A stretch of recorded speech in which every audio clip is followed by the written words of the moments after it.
Selamat pagi, selamat berjumpa kembali anak-anakku yang terkasih. Kita akan melanjutkan kegiatan pembelajaran, tetapi tidak interaksi di kelas ya, karena masih situasi pandemi. Kita belajar dari jarak jauh, ya seperti semester ganjil kemarin. Mari kita awali saja kegiatan pembelajaran kita dengan berdoa terlebih dahulu. Semoga semuanya sehat dan bisa bersatu dalam kegiatan pembelajaran kali ini bersama Pak Gus. Mari kita bersikap berdoa dulu. Dalam nama Bapa dan Putra dan Roh Kudus. Amin. Puji dan syukur kehadirat-Mu ya Tuhan, atas segala karunia kehidupan yang telah Kau berikan kepada kami. Begitu besar cinta-Mu kepada kami, sehingga kami boleh menikmati kehidupan ini dengan penuh rasa syukur. Ya Tuhan, berkatilah kegiatan pembelajaran kami pada hari ini yang bertemakan Allah sumber keselamatan sejati. Kami percaya berkat bimbingan-Mu, kami boleh menimba dan mengembangkan iman kami seturut kehendak-Mu. Dan kami percaya Engkau mempersatukan kami melalui pembelajaran jarak jauh ini, sehingga kami boleh belajar bersama dan menimba kekuatan daripada-Mu. Ya Tuhan, segala usaha dan rencana kami ini kami persembahkan kehadirat-Mu dalam nama Tuhan kami Yesus Kristus. Amin. Dalam nama Bapa dan Putra dan Roh Kudus. Amin. Nah, anak-anak sekalian, kita sudah berdoa mengawali kegiatan kita. Mari kita masuk pada pelajaran yang pertama, Allah adalah sumber keselamatan sejati. Injil Yohanes bab 14 ayat 6 menyebutkan, Akulah jalan dan kebenaran dan hidup. Tidak ada seorang pun yang datang kepada Bapa kalau tidak melalui aku. Ini menjadikan kalimat pembuka untuk mengawali rangkaian pelajaran satu ini. Allah adalah sumber keselamatan sejati. Pak Kus mau menekankan bahwa kalau kita ingin selamat, harus tahu caranya. Harus tahu jalannya. Bahwa jalan yang ditunjukkan Tuhan Yesus adalah jalan kebenaran dan hidup. Bagi umat Kristiani, ini sesuatu yang penting.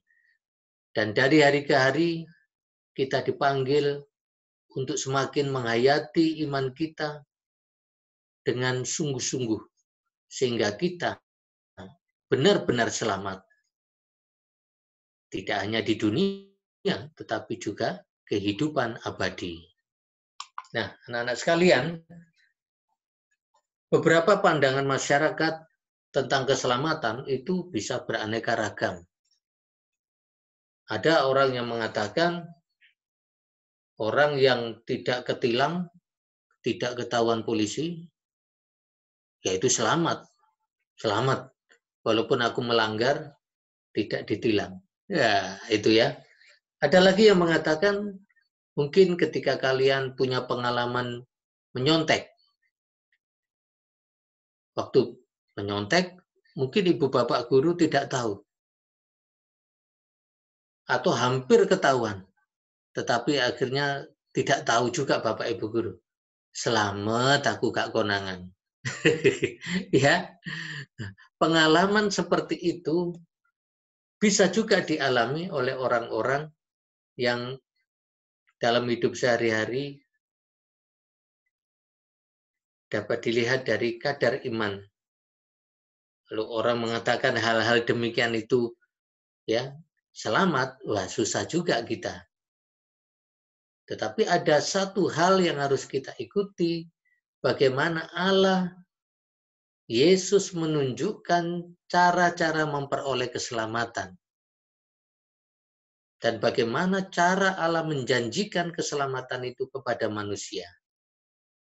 Anak-anakku sekalian, gambar 3 ini mencerminkan bahwa penghayatan masyarakat tentang keselamatan, memperoleh keselamatan, itu masih beraneka ragam. Ada yang positif, ada yang negatif. Tujuan pembelajaran ini adalah membantu kalian untuk membuat keputusan agar kalian mampu bersikap yang tepat dan benar di tengah-tengah ya hidup yang hedonis. Kadang-kadang kita tahu tetapi tidak mampu memutuskan yang benar. Akhirnya ikut yang salah. Ya. Oleh karena itu, melalui pembelajaran ini kita akan belajar bersama. Nah, anak-anak, ini contoh gambar ini bagaimana masyarakat kita dalam menjalani hidup-hidup hari-harinya tidak jarang masih terjebak pada mencari keselamatan yang instan. Ya, ini ada Pak Dukun, ya, menunjukkan uang. Nah, dukunnya juga butuh uang. Jadi, kalau kalian pergi ke dukun, juga dimintai duit. Wani piro. Ya, jadi jangan berharap ke dukun tidak bayar. Wah, ya, karena ini juga melakukan ritual perjanjian-perjanjian bukan dengan manusia, dengan setan. Nah, ini yang kedua, gambar kedua ini menunjukkan bagaimana orang ini memperoleh kesuksesan dengan cara yang instan, mendapatkan apa yang dikehendaki, harta, tahta, wanita. Nah, ini banyak yang terjadi godaan-godaan zaman sekarang. Sama dengan kita, kalian sebagai pelajar, kalau ingin mendapatkan nilai yang baik, apakah dengan cara-cara belajar yang keras, dengan penuh semangat, tekun, jujur, ataukah kerjasama dengan teman, alias saling menyontek, ya, mungkin mengerjakan PR bukan dirinya sendiri, tapi guru lesnya yang mengerjakan. Ya memang waktu mengumpulkan ya tidak ditegur karena gurunya tidak tahu. Tetapi kalian tahu bahwa itu bukan pekerjaanmu sendiri. Kalian hanya nyalin pekerjaan guru les bisa jadi, temanmu yang pintar bisa jadi, tetapi bukan pekerjaanmu sendiri. Nah, pandangan masyarakat yang beriman tentu mengikuti satu pola pegangan hidupnya. Umat Kristiani percaya kepada Tuhan Yesus seperti ini. Yesus adalah jalan dan kebenaran dan hidup. Tidak ada seorang pun yang datang kepada Bapa kalau tidak melalui aku. Maka umat Kristiani percaya kepada Yesus jalan. Yesus adalah kebenaran. Yesus adalah kehidupan. Oleh karena itu, semakin hari, semakin kita mencintai dan semakin dekat dengan Allah, dalam hubungan dengan Allah, lebih akrab, lebih mesra, dan dalam kehidupan sehari-hari, apapun peristiwa hidup kita, kita tetap bersatu dengan Yesus, sumber keselamatan. Nah, anak-anak, kita akan mempelajari KD 3.1 ini dan KD 4.1. Di dalam KD 3.1 nanti kalian belajar berproses bersama mengenal pandangan masyarakat tentang keselamatan.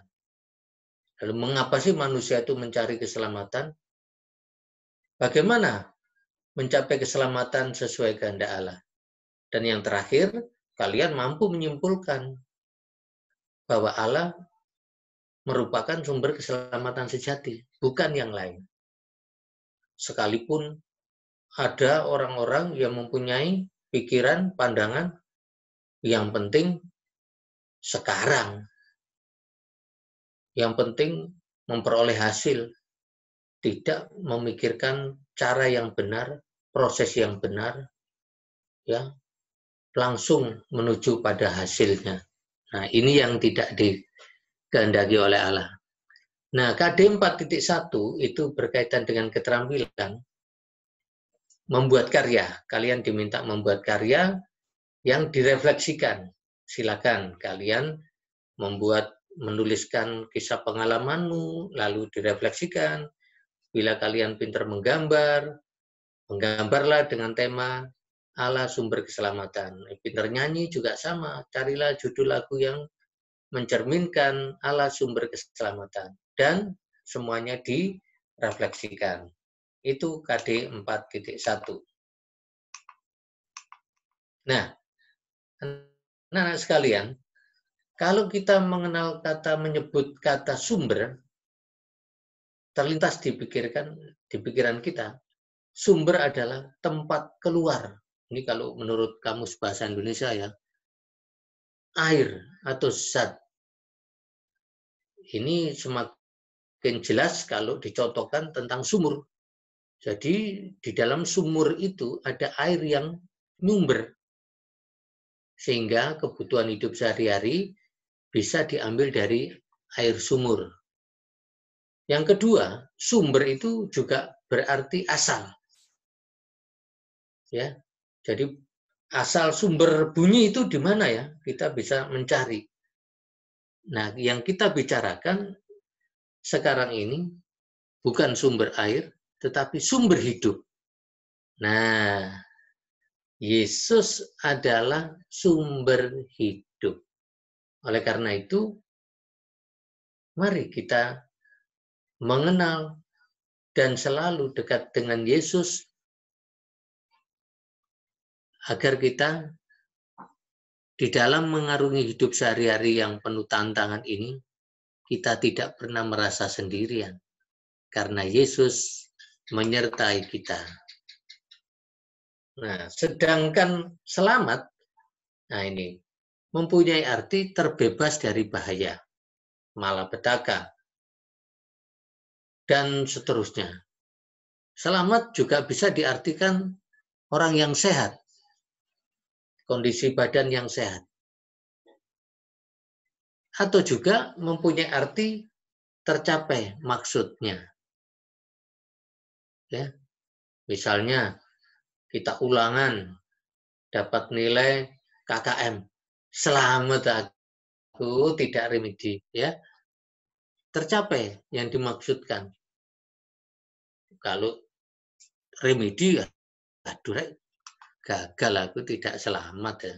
Ya, oke ya. Nah, kemudian juga kata selamat seringkali juga kita dengar ketika orang mengucapkan selamat ya atas kesuksesanmu, ucapan-ucapan selamat. Selamat datang, ya, selamat malam, selamat jalan. Yang semuanya itu mempunyai makna doa juga sih. Ya. Selamat datang. Artinya orang yang datang di tempat kita terima dengan senang dalam keadaan yang bahagia. Nah, itu ya. Nah, kalau perihal keselamatan itu bisa juga mempunyai arti orang yang sejahtera, bahagia. Nah, ini kita harus tahu, bahagia itu sebenarnya di dalam hati. Tidak letaknya pada hal-hal atau benda-benda atau barang-barang. Jadi kalau kita ingin bahagia, cara berpikir kita bukan diletakkan pada aku bahagia jika mempunyai, tapi aku bahagia karena aku bisa bersyukur. Berdamai dengan diri sendiri.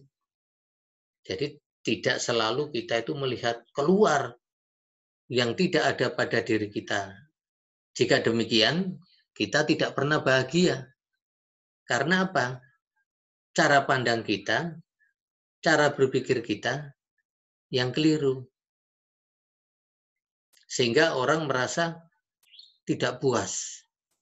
Sehingga orang menjadi iri hati pada orang lain karena melihat keluar.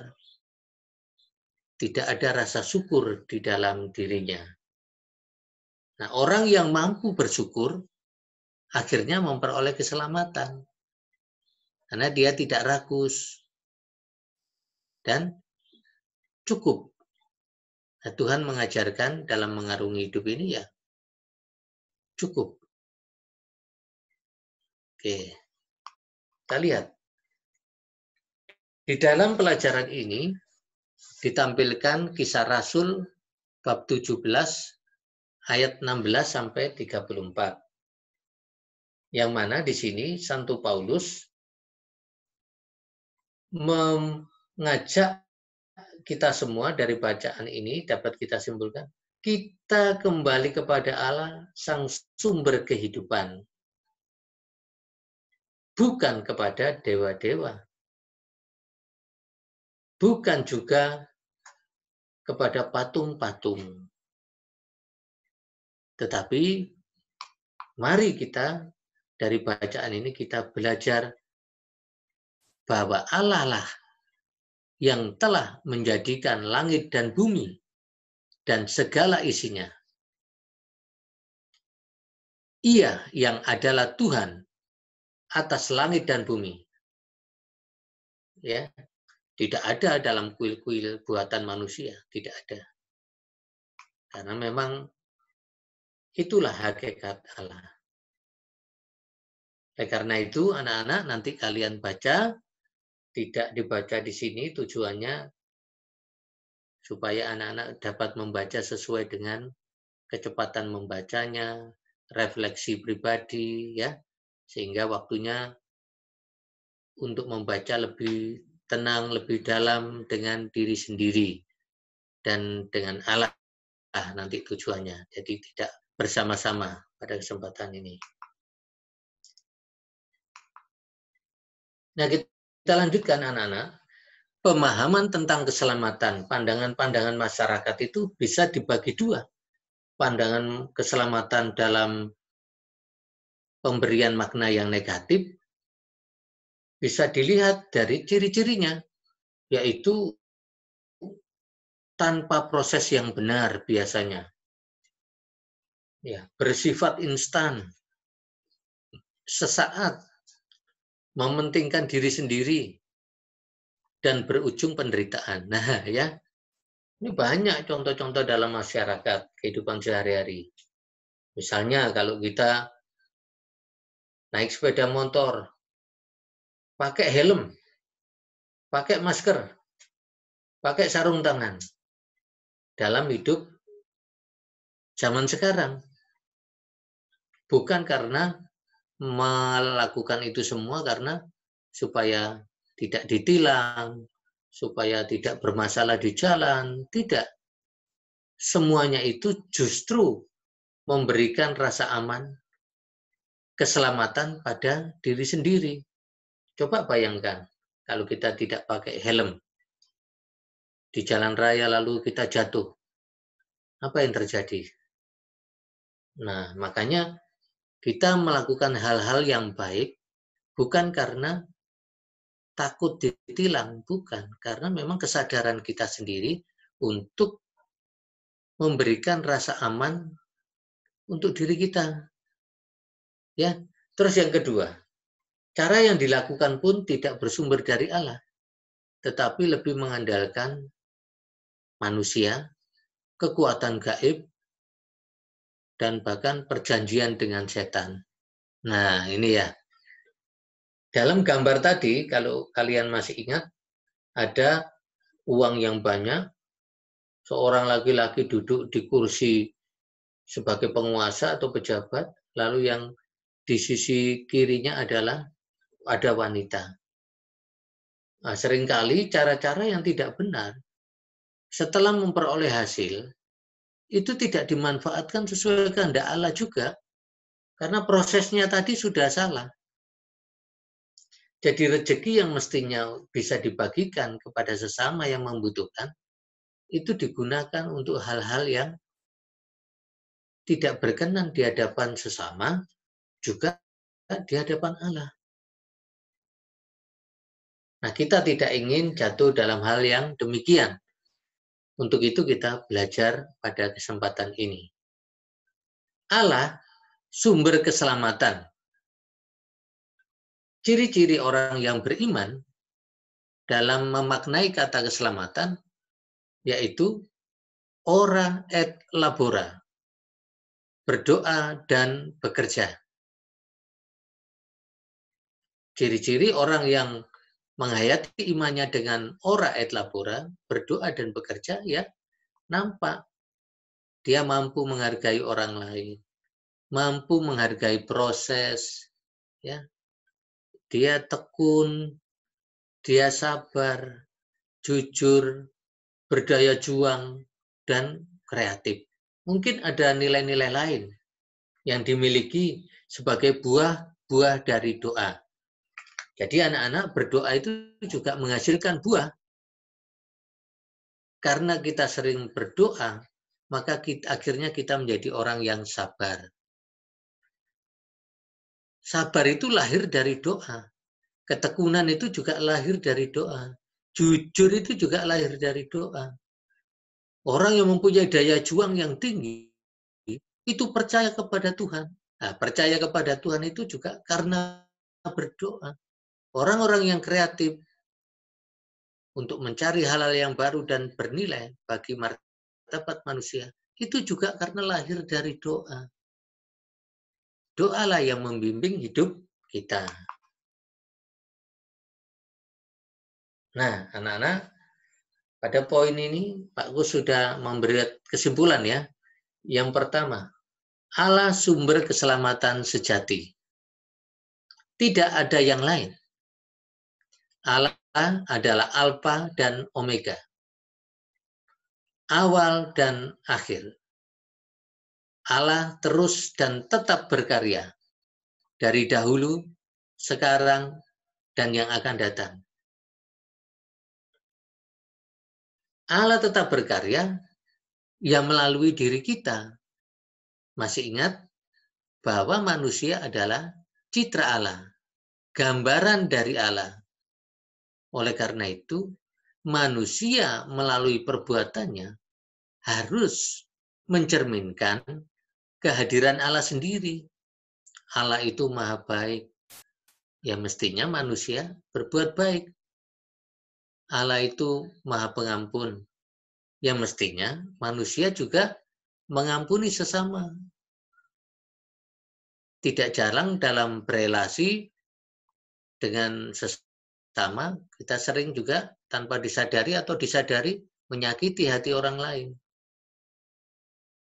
Nah ini kita harus juga mempunyai hati yang terbuka untuk mengampuni. Dan yang akan datang terus Tuhan Allah menciptakan manusia-manusia yang baru untuk mengerjakan hal-hal bagi keselamatannya. Nah, oleh karena itu anak-anak, kita sebagai citra Allah juga berbuat baik, menghadirkan kebaikan dan kemurahan Allah ketika berjumpa dengan sesama kita. Berikutnya, bukti bahwa Allah menyelamatkan manusia, yaitu dengan mengutus putranya, Yesus Kristus. Pasti kalian tahu bahwa Yesus disalib karena begitu besar cintanya kepada manusia. Dosa manusia ditebus oleh korban dirinya dengan wafat di kayu salib. Tidak ada cinta yang lebih besar dari pengorbanan. Nah, jadi kalau kita mengungkapkan kata-kata cinta, tetapi tidak pernah berkorban, pasti orang itu tidak ngerti makna cinta. Cinta membutuhkan pengorbanan. Yohanes bab 3 ayat 16.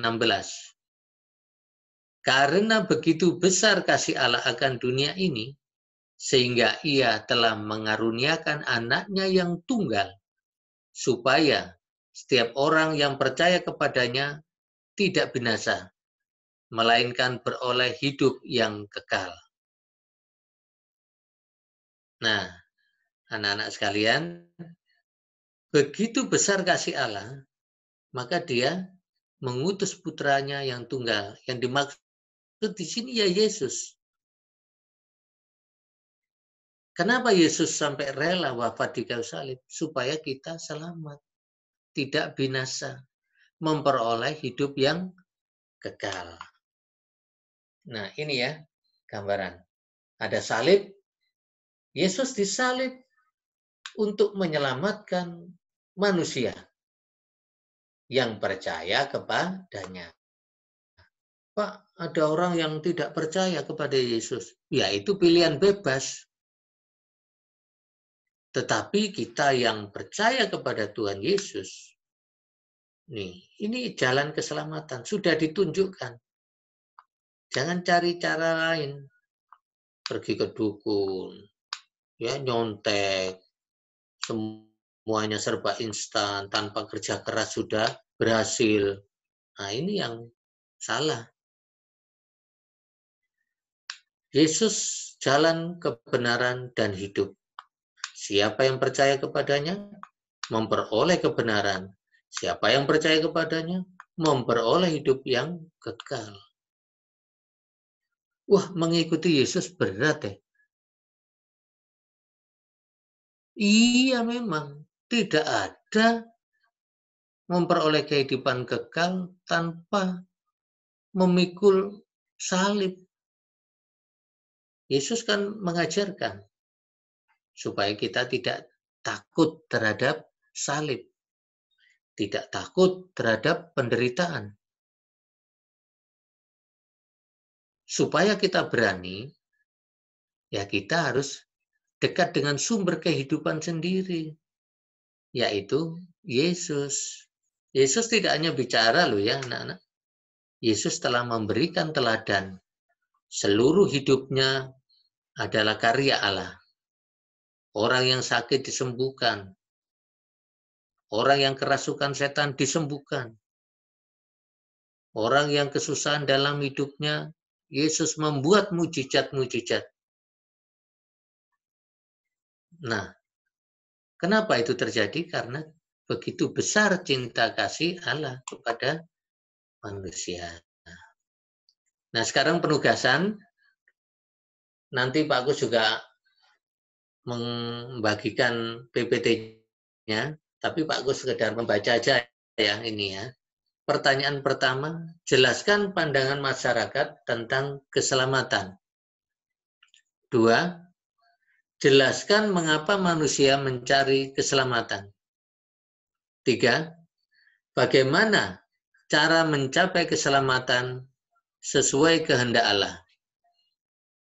Ini, silakan dijawab di kertas, di lembar jawaban. Jangan lupa tulis nama nomor kelasmu, supaya mudah untuk memasukkan nilai Pak Gus. Yang KD 4.1 membuat keterampilan, buatlah karya. Ya. Berupa tergantung kemampuanmu. Ya, bisa kalau kamu pintar menggambar ya menggambar, pintar nyanyi ya nyanyilah. Pintar menuliskan cerita pengalaman hidup ya tulislah.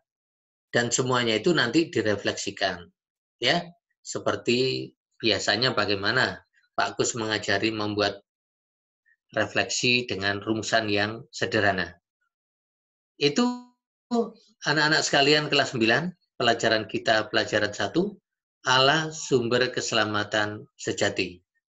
Diingatkan Pak Gus, jika ada kesulitan bisa WA ke Pak Gus dan Pak Gus akan menjelaskan, menanggapi apa yang kalian tanyakan.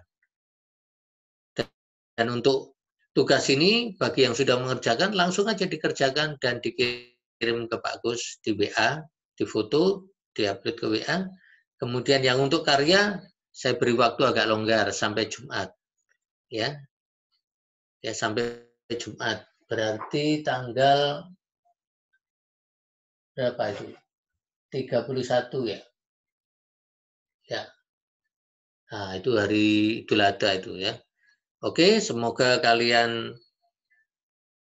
dengan tekun, sabar mencapai cita-cita dan tetap kreatif Sehingga dalam mencapai cita-citamu itu nanti menghasilkan hasil yang gemilang, yang bagus. Ya, oke. Itu aja dari Pak Gus. Mari kita akhiri pertemuan kita dengan berdoa kembali. Dalam nama Bapa, Putra, dan Roh Kudus. Amin. Tuhan Yesus yang Maha Kasih, kami bersyukur karena melalui pertemuan ini kami mengenal Engkau lebih dekat. Kami semakin yakin bahwa Engkaulah jalan, kebenaran, dan kehidupan. Semoga ya Tuhan berkat bimbingan Roh Kudus-Mu, kami mampu menjadi pribadi yang lebih baik, pribadi yang bertanggung jawab, dan mengasihi sesama kami. Tuhan, semoga rahmat-Mu membantu kami untuk kami semakin menghayati hidup kami dengan beriman yang sejati pula. Kami juga berdoa untuk orang tua kami ya Tuhan, berkatilah mereka, agar mereka selalu sehat dan bijaksana dalam membimbing kami semua. Doa yang sederhana ini kami unjukkan kehadirat-Mu dengan perantaraan Kristus Tuhan Penyelamat kami. Amin. Dalam nama Bapa, Putra, dan Roh Kudus. Amin. Tuhan memberkati. Sampai jumpa.